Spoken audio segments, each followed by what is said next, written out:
He has been mobilizing my cousins. The minute he gets there, he doesn't intend to be president. He has no such intention. He's not interested. August 11th, United States. Rigathi Gachagua isn't talking trade or promises.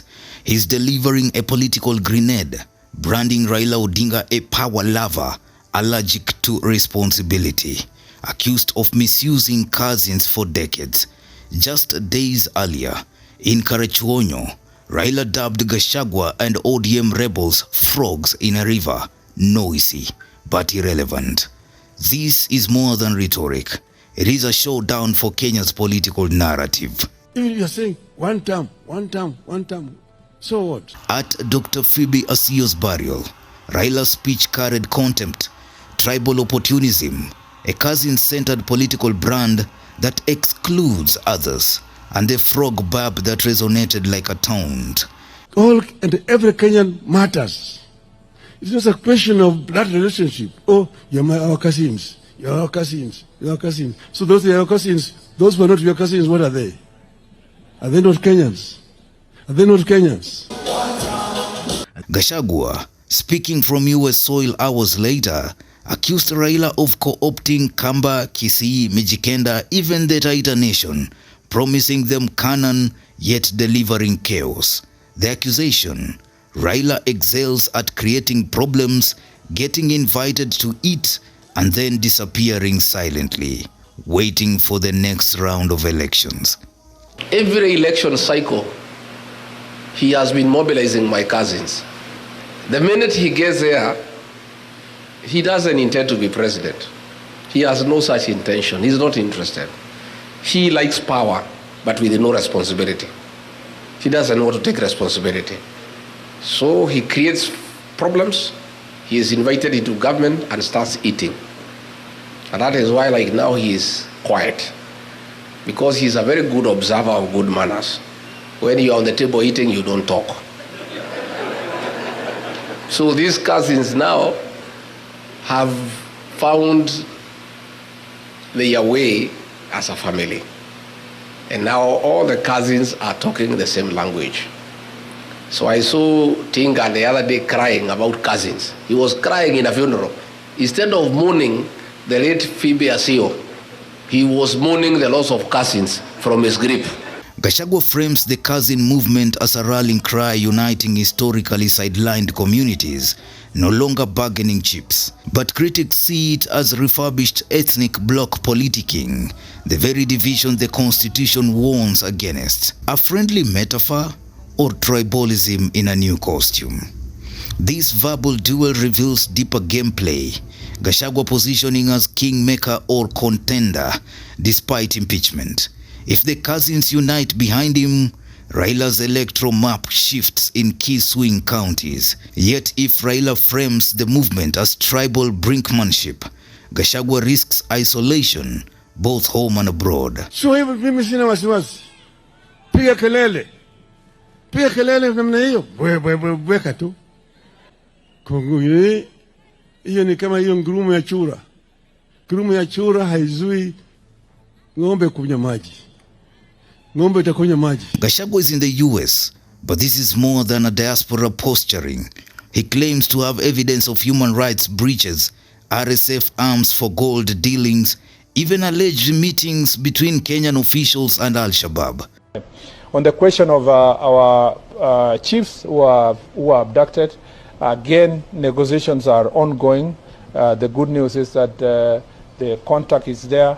There are interlocutors that are working on it, and we believe that eventually the situation will be sorted. I do not wish to say more than that because of the security situation, and it's important to keep it as it is, because what is primary for the Republic of Kenya is the safety of our chiefs across that border. You need to know, the Americans want to know why you are working with Al-Shabaab. Why, when you are in Mandera, you met 3 leaders of the Al-Shabaab militia at night to discuss business with them. They want to know why. They also want to know why you have removed the requirement for vetting of non-Kenyans before they are given IDs. The Americans are concerned that suspected terrorists will be registered as Kenyans and they will find their way to America and the rest of the world and create terror in the world. True or not, it sends a message. I'm not just tribe bound, I'm global, a global whistleblower. Raila, by contrast, sells unity with Ruto. This clash is now local and international. The cousins versus frog narrative may feel satirical, but it's high stakes. Gachagua may intensify identity-based appeals, while Raila leans on his Ruto alliance. Kenyans face a question. Is the cousin movement a realignment of neglected communities in Kenya, or a clever rebrand of ethnic bloc politics? And will frog become a rallying cry or a symbol of complacency? Since he has information, you can see liars. You know, this pathological liar, you can see through his lies. 1 minute he is saying that he has information that is relevant to dealing with Al-Shabaab and people who are doing business and collaborating with the enemy. In the other minute, when he's told to put that information in a proper record, he starts running away that he's not going to record it, that information. That means that's just lies and sound bites for social media and for purpose of inciting the public and disparaging the nation.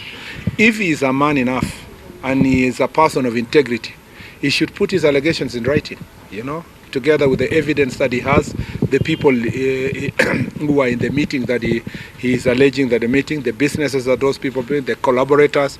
Since he seems to have a lot of information, it is laughable that a citizen of the Republic of Kenya who is seeking high office is telling the citizens of this country would rather appear before a senate of another country than his own country. We are not stupid people. We are looking through. You can see through his hypocrisy. If the former Deputy President has any information that is worth consideration, not just by local, even international institutions. If he has that information, he must record it with the DCI as soon as he arrives the country. If the fear of arrest was part of my thinking, I'll never do anything. I'll just stay in the house. Every day they discuss me in Parliament for 2 hours and say they will arrest me. I just move on. I am not a leader who buys fear. And as I have explained, I think Murkomen is lost.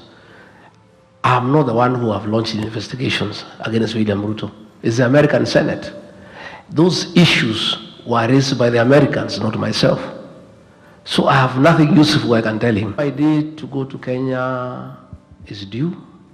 I'll announce the date, yes, the hour, and the flight number.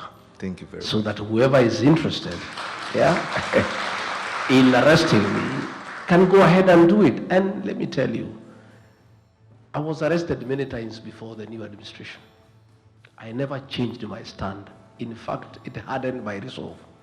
All those things they are doing, they are just hardening the resolve of our supporters. You cannot use criminal justice system to suppress freedom of speech and expression. It's a very outdated practice that was tried by Moi. It cannot work. I don't think by him threatening that he can arrest me can make me not express what I need to. So I'll continue with what I'm doing, and if they want to arrest me, I am a Kenyan, the courts are there, they'll take me to court. I'll go there, and if they have any charges against me, they will prefer them. One truth stands.